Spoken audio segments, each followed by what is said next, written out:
Reset with G. Scott. Welcome back into the Reset. We appreciate you being with us. Make sure you hit that subscribe button so you can get all these shows when you want it and how you want it. Look, there's a lot to discuss. We will be discussing what's going on around the NFL and the next game that the Seahawks play in Lumen Field against the Rams. But right now, we're going to start off in the current situation. And the current situation is the Seahawks lost their third game in a row at home to the Buffalo Bills. Probably the best quarterback that the Seahawks have faced in Josh Allen.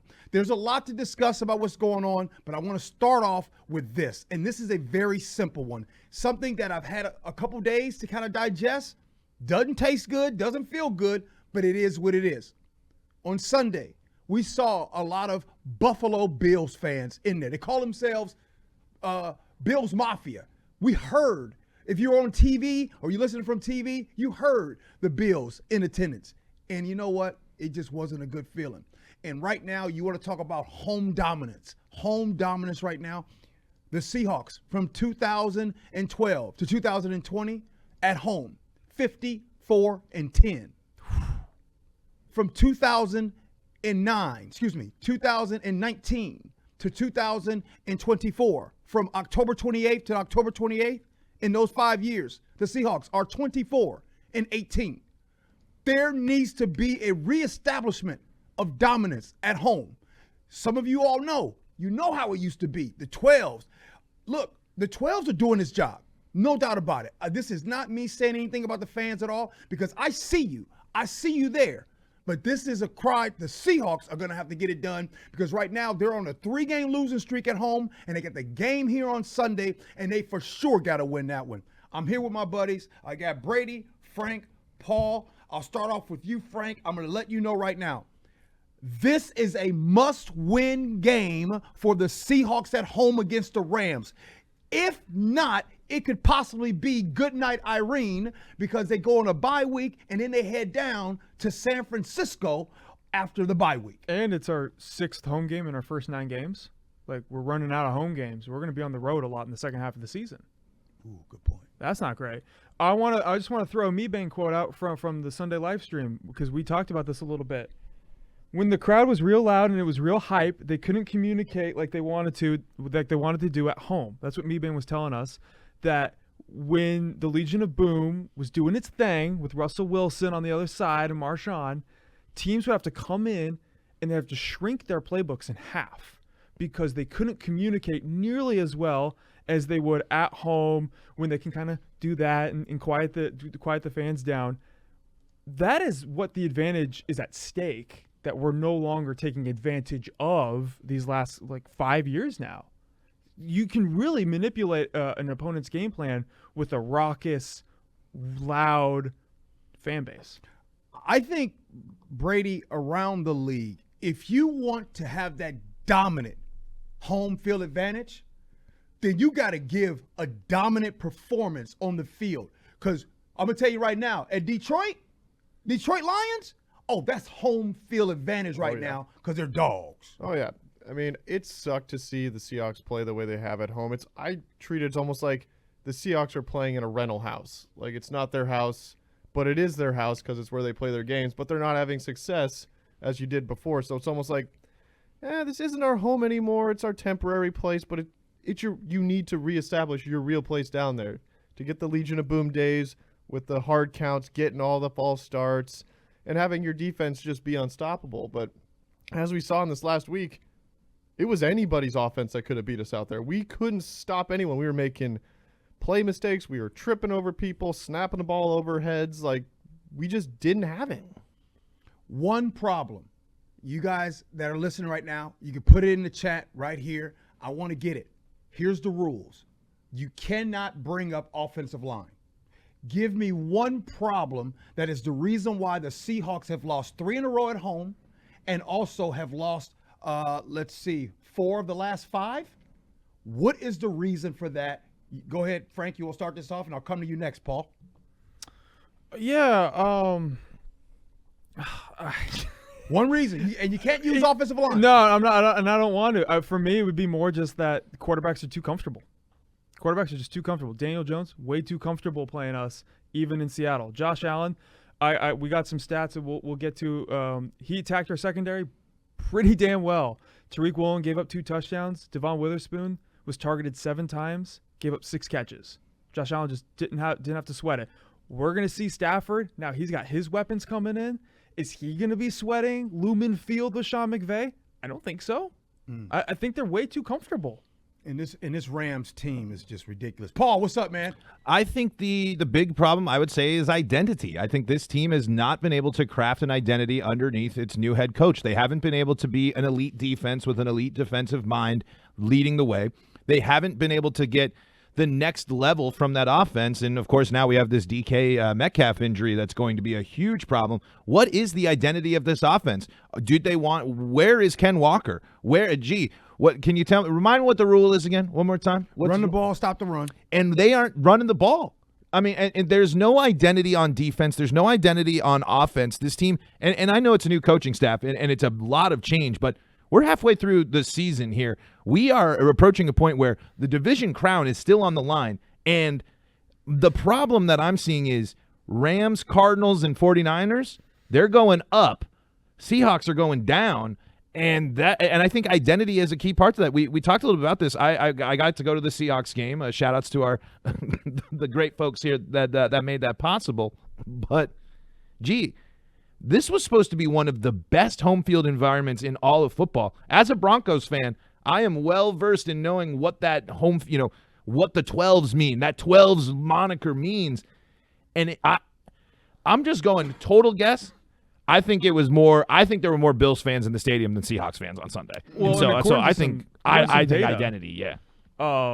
They said that for cheering, there was like 57% of the fans, according to what was it? It was Vivid Seats data. 50% of cheers were for positive Bills plays. So we'll see about that. I want to just take a moment though, what you were talking about with identity. Because I do think that's an underlying factor of why the home crowd hasn't been as exciting, or maybe the 12s haven't been what they used to be at one point. What's the number one draw for people? Stars and celebrities. Do we have that on this team?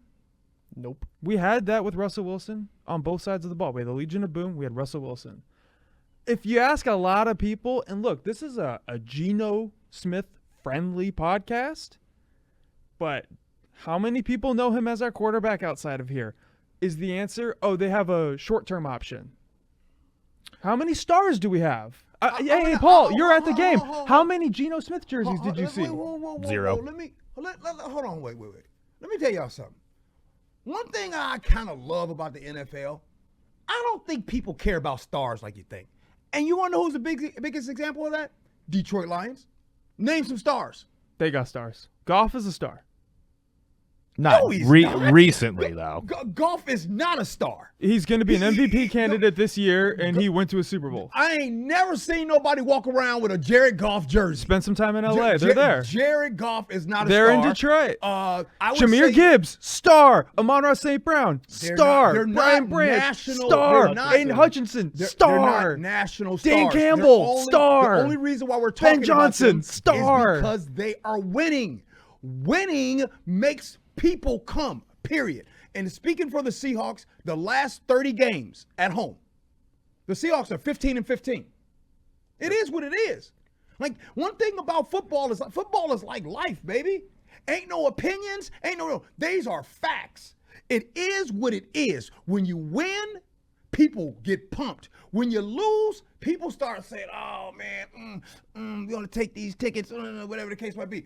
They got to establish some more stuff. But I want to get specific real quick. And I want to ask a question. And this is a very serious one. Brady, I want you to start with this. And this is going to be the question. And I'm going to ask this question. Please put your opinion right there because this is important. He was the number 4 pick in the 2023 draft. Uh-oh. I want to get right to it. Uh-oh. Devon Witherspoon. Yeah. Go. Oh, number 5. Excuse me, number 5. Number 5. I apologize. I was thinking about Aaron Curry, 2009. Number 5 pick. My bad. Devon Witherspoon. I mean, I picked him as one of our top Seahawks in our last week's episode, and I'm kind of falling back on that now because I don't know what happened with him. He came out guns blazing last year, defending passes, laying the boom, being able to stay in coverage. What did you say? He had 6 or 7 passes thrown at him. 6 were completions. Yeah. And I looked up his stats. No passes defended either. So even the one that was incomplete, he didn't have an impact on it. He talked some smack, though. I mean, everyone can talk. I can talk smack, and I'm not a professional football player, but Yeah, right now, it's just some nerdy data. He's the 67th ranked corner on Pro Football Focus. it's not good. He is a 42.9 tackle grade. That's 10 points worse than Jerome Baker was. He's had his 2 worst weeks the last 2 weeks, so it feels like he's getting a little bit worse as the season goes on. And here's just some stuff. He's given up 76.2 completion percentage when targeted this year. He has a missed tackle percentage of almost 25% in his last 6 games. Jeez. This is some advanced This is nerdy data bad. of like the vibes are wrong with Witherspoon right now. I was hoping that with Reek Woolen coming back, he would have a little bit more help, or you could think about it less, not having to worry about Nehemiah Pritchett and having to cover some of his end if he fell through. But I can't tell you what's happening with Devon Witherspoon. I don't know if he's not committing to the game, if he's not changing when he needs to. If you're watching film and you're seeing yourself get beat, the number one thing you got to do is, how am I getting beat? How do I stop getting beat this way?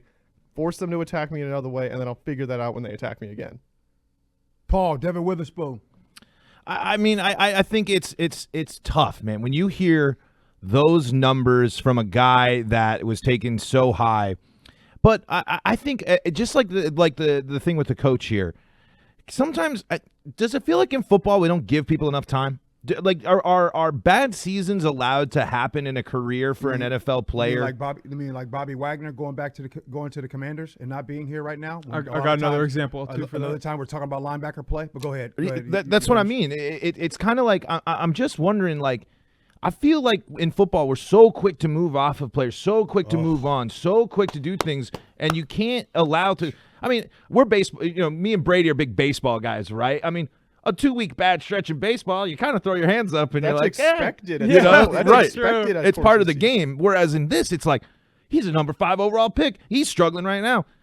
He just struggled also against Josh Allen and a Bills team that I would say is rocketing to the top of at least the top 5 team in the NFL. Yes, you're really concerned, but I feel like as much as I'm concerned with identity, as much as I'm concerned with the coach, as much as I'm concerned about the defense, you got to give them a little more time too, because it ain't over. If the Seahawks finish and go on a nice little run and surprise some people, especially in some division things, and Spoon is the big reason for it, we're going to forget all about this conversation, right? We're going to forget about all these first couple games. Gee, you said it. Winning fixes things. But I think in football, we need to allow more time. Because last year, wasn't Spoon one of the best Seahawks? Wasn't he one of the most talked about Seahawks players on the entire team? Yeah, just a reminder of what he did in week 4 last year. 2 sacks, 2 tackles for loss, 97-yard pick 6. Mm-hmm. 1 interception so far. Yeah. 97-yard pick 6. Yeah. And he got the ball. And look, man, hey, you guys heard Frank with the numbers? Numbers don't lie. What Jay say? Men lie, women lie, numbers don't, right? So that's what it comes down to. Do I think he has the opportunity to play better? Absolutely. And hopefully he does. As a matter of fact, forget the hopefully, he's going to have to. right. Because if we're going to have this conversation about the Seahawks advancing, he's going to have to. Now, I think that Gino Smith is getting a lot of bad criticism right now. Now, I know that, Frank, you'll have some numbers here in a second, but I want to remind everyone that third drive, the Seahawks were about to score. Yeah. And Connor Williams threw the damn thing 15 feet in the air behind him. That was crazy. I was That wondering happened. about that. I've never seen a snap like that. I don't know. And then just 4th down, they decide to go for it, and then the center trips Geno Smith. I mean, And look, it's such bad timing. Carl Williams had his best game with the Seahawks last week against Atlanta, and then did So- 14 points off the board. So when am I missing? Give me some numbers, Frank. Why I think that people right now are putting a lot of blame on Geno, and I think I know why. One of the biggest reasons is, like I've been saying all season. Remember I said, if Geno Smith does not play phenomenal, it's hard for the Seahawks to win. He can't have just it was a decent game and they win on offense, especially without DK. Yeah, especially without DK. Yeah, the thing is, with Geno, he's got a fatal flaw, and it's rearing its ugly head. Oh, gosh, and it what has is it? the last 2 seasons now. You got some numbers? He's really good at pushing the ball into the red zone, Okay. but he's not being very successful within the red zone. You got some numbers? Yes, this year. So last year, Pete Carroll and Shane Waldron, different scheme and all that, he completed 43% of his passes in the red zone. That was good for dead last among quarterbacks who attempted 50 throws in the red zone last year. This year, that number is now up to almost 46%. He's like 45.5. 4 touchdowns to 1 interception in the red zone, so okay. But that's 26th now in completion percentage amongst quarterbacks. Do I have who he's trailing behind? I do. Bo Nix, he's behind. Deshaun Watson, he's behind. Joe Flacco, Will Levis, Daniel Jones, Jacoby Brissett. Will Levis. All those guys have a higher completion percentage in the red zone than Gino Smith this year. And you look at his large numbers, I think he has 7 touchdown passes or 8 touchdown passes and a couple of interceptions. Now quarterbacks and touchdown passes have slowed down this year. I'm going to answer that. They're now in the high teens. So we're having a tough time finishing these drives. And then it feels very much like we're throwing to get into the red zone. Then we're running when we're in the red zone. And G, you want to jump in on here? I was going to say one thing. I was like, with this last game specifically and seeing the poor performance, with our extreme lack of a running game. Come on, man. And not being able to run the ball, and then the defense is put into a position where they know you're going to be consistently passing, so they're prepared for it. They have the coverages, and if they know you can't run the ball, you have to be damn near perfect if you want to pass it. Yes, sir. And if you're not damn near perfect, you see what you saw last week. Yes, sir. Yes, sir. This is what is happening. He's got a lot of options. No. Hold on. But if you can't run the ball, the options get taken away. Hold on. Let's get real clear. When we talk about can't run the ball, let's get very specific. I'll ask you, when is the last time that you saw the Seahawks line up and need 1 yard, 4th and 1, and they line up and they hand to the running back and they go get that first down? It's been a minute. It's been a minute since you've seen that. You know, and as a matter of fact, that hasn't been happening. So if we ain't experts, right? But we, the novice that are seeing this, what do you think the experts that get paid a lot of money, they know? And I'll tell you, I have gotten and have heard I've had conversations with some coaches that have coached against the Seahawks this season. And one of the things that they told me is, that Seahawks offense is predictable right now. Yeah. So if he and those guys say that it's predictable, have you guys fans been feeling that too? And by the way, since we're on this topic, did we crown Ryan Grubb way too early? Yes. I will also say one thing is, for whatever reason, I've seen it in multiple games when we start in our first drive. We're throwing the ball. You have to establish the run, and then you come back and you're either down 7-0, 10-0, 14-0 by the time you get the ball back. If you haven't established the run game, you're starting in the second quarter when the other team's already 10 times past you. I can't have Brady, it. And you know what I'm tired of? So we got a quote on the board here from Mike McDonald after the game, and he was like, "We're getting into throw mode only." You're these starting situations. in throw mode. But the problem is, like, all right, McDonald, I'm tired of hearing about this because you have the same quote said 4 different ways over 4 different weeks. Like, now we need to see some change with that, because you're right, we're in throw mode. Too early, too late. Okay, now what? Because we've been talking about it for like a month now. And what happens when your throwing game is off and you don't have a running game? Or what happens when you're down a big wide receiver? Yeah, and you lose your top receiver. By the way, speaking of, when you guys was little, did y'all have a blanket? Oh, yeah. Oh, yeah. You know what I'm saying? Some of y'all parents out there, you know your child that got that blanket that they got to sleep with. Mm-hmm. You if you leave it somewhere, you got to go get it. Good old blankie. DK is Geno's B. That's his blankie. Oh, no, that's the binky. No, the blankie, the B. I'm talking about the blankie. I'm not the binky. The blanket. Love, so people had that, the blanket when you just rub it against your face. The security blanket. That's what DK is, Frank, for Geno. And as a matter of fact, for all of y'all that was talking about trading DK, Yes. for all of you guys who are like, we can get rid of DK, I'm going to say it again. Y'all get mad at me when I say it. DK Metcalf is the most dominant receiver in the game. And when he's not on the field, do you see how I love JSN? He was phenomenal. As a matter of fact, throw the ball more to JSN. JSN has 6 catches for 69. They still couldn't get. Not having DK on the field, I think actually is the confidence. Remember you guys were younger, baseball player. Yep. Baseball player, Paul. You guys remember you're younger and the team, the opposing teams, that pitcher, he's not there. You know that real good pitcher Right. gonna be there, no. and they didn't show up. All of a sudden, I got you right here. Yeah. Anytime when you warm up for baseball, especially if you're in like a summer team, you're on different sides of the field, and you always look to the bullpen. All right, who they're throwing today, and you see, is he throwing bullets? Can I hear that catcher's glove pop? Come on. And then two things I love to see: someone who's throwing lollipops up there, and a lefty. I loved lefty pitching because usually the lefties didn't throw as hard either. And when I saw that, I'm like, all right. Get that bat on, get that bat weight on. I'm going deep today. That's son. what DK does, Frank. Yeah, he really does. I don't want to call it the most important game because that's unfair to him. And he actually has a really good track record of showing up in playoff games. One of his most important games was the game he didn't play. He's kind of an Iron Man. I think he has one missed game before this in his career. He doesn't miss time.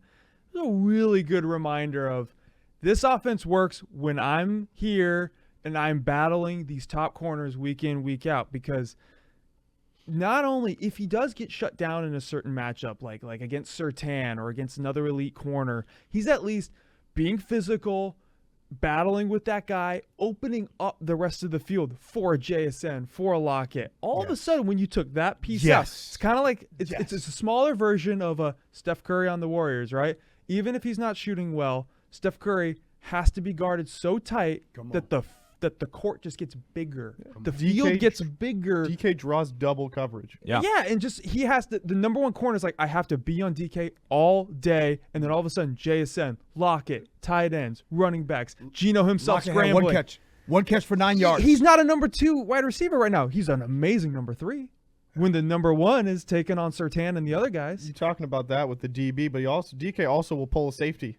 He'll pull a safety from over the top, and if someone else beats their man or someone blown coverage, wide open 25-yard pass. What I don't like, but at least we've acknowledged this, right? We're talking about identity. We're trying to figure out what this team is.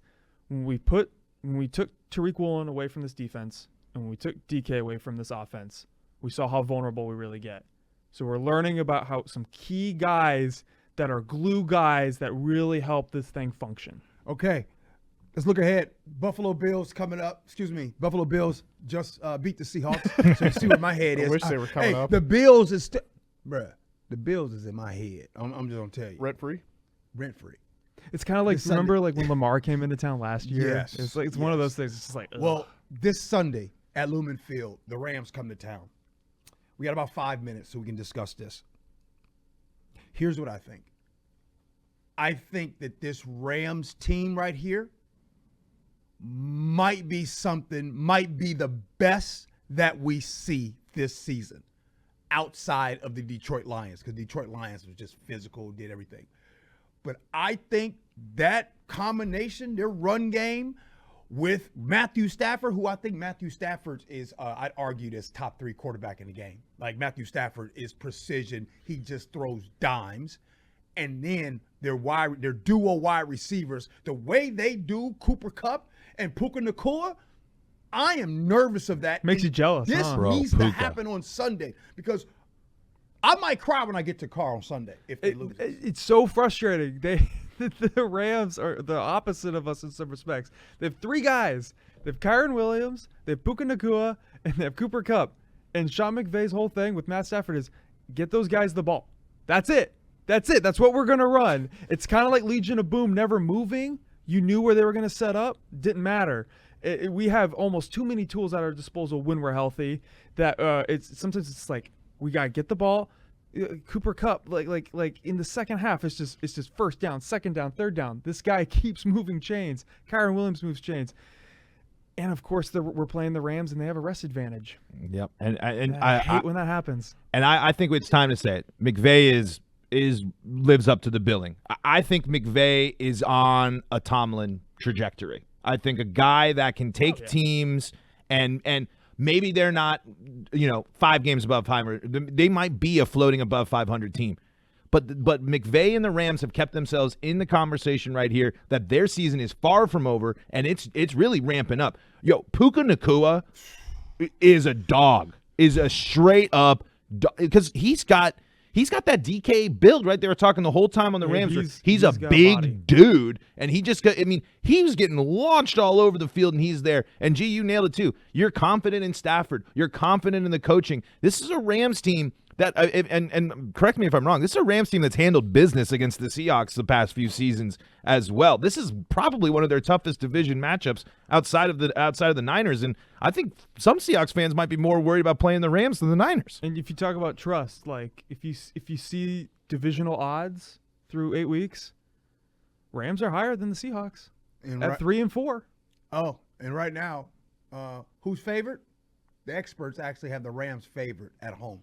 Hey, that's rough. It needs to happen. Any last words before we go, Brady?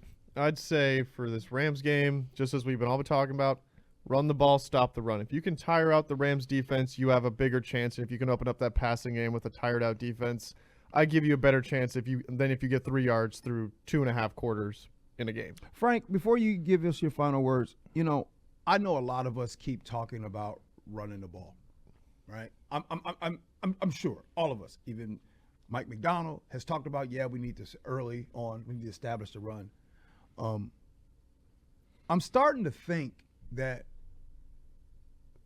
what if Ryan Grubb, the offensive coordinator, what if he's saying, would you guys shut up? I know that we need to run the ball. We can't run the ball. Yeah. You know what I'm saying? Well, it's something I brought up in the live stream, and we talked about this. We had a back and forth on it. Is can we get more creative with the run scheme then? Because the key we talk about Detroit, right? And Detroit's got a lot of pomp and circumstance, but at its core, it's that elite O-line, and it's David Montgomery and Jahmyr Gibbs 1-2 punch.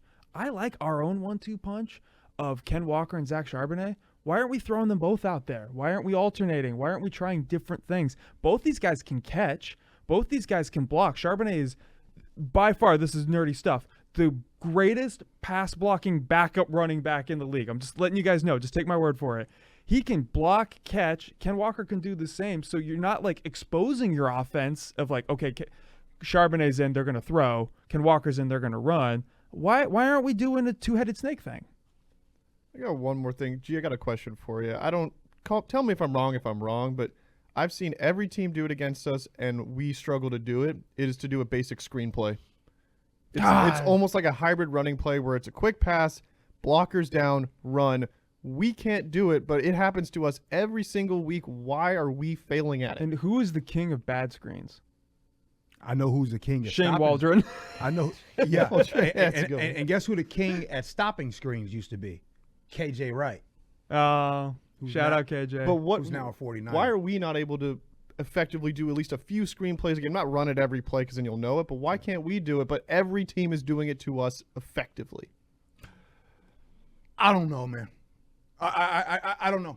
And when I mean, Paul, I'll let you get the final shots, but I'll just say I don't know is this Sunday, it's got to happen. Yeah. It's got to happen on this Sunday. And then we'll come back, and then you know what? We're going into a bye week, and we're going to talk about what is. On Sunday, we're going to come back and we're going to talk about what is. But the difference of a 5-4 team, 1-1 in the division, going into the bye with 2 weeks to prepare for the Niners is so much different than a 4-5 team, 0-2 in the division. Now the Rams would be 4-4. We would be last, most likely. 4-game losing streak at home. Would CMC be back at that time, or is he still? There's rumors. I can't say that is. Paul, final shots, and don't even bring up. You know what? 5-3. So I'm gonna say, but on that one. But I think the important thing is for this game. I think the Seahawks. I'm gonna play into the pun. A reset of the season can happen on Sunday. A win on Sunday resets your season. A win on Sunday resets your expectations. A win on Sunday resets a lot of things going into this. Good division win, bye week, and another chance to go at the division and a win at home. This is a chance for the Seahawks to reset their season, and this is another big test for this new coaching staff to prove that they can do it. Well, there it is. Make sure you hit the subscribe button, and you know we're going to be coming back. That's right. Tomorrow we'll be back with Brandon Mebane. He's going to break down some film for us. We'll ask him what he thinks about what happened at Lumen Field against the Bills and what he thinks about this Rams team that's going to be coming to town. Hey, we appreciate you guys hanging with us. Make sure you hit the subscribe button and share with your friends. Let's get to the X's and O's. Aaliyah said, if at first you don't succeed, you dust yourself off and try again. And I like what my main man Paul just had to say about there being a, pun intended, a reset that can happen this Sunday. Well, doesn't we all need a little bit of a reset when you're going through a bit of adversity? Sure. Times are a little rough right now. We Seahawks fans are not used to losing 3 games in a row, right? We're not used to seeing our favorite team do that. We're also not used to seeing them lose 4 of the last 5. But however, with that said, sometimes when you lose, you actually learn. There's an opportunity for the Seahawks to learn, and there's an opportunity for all of us to learn. When adversity strikes, it's time for us to dust yourselves off and try again. Hey, we'll do this again. I appreciate you rocking with me. Love you for that. And as always, be kind.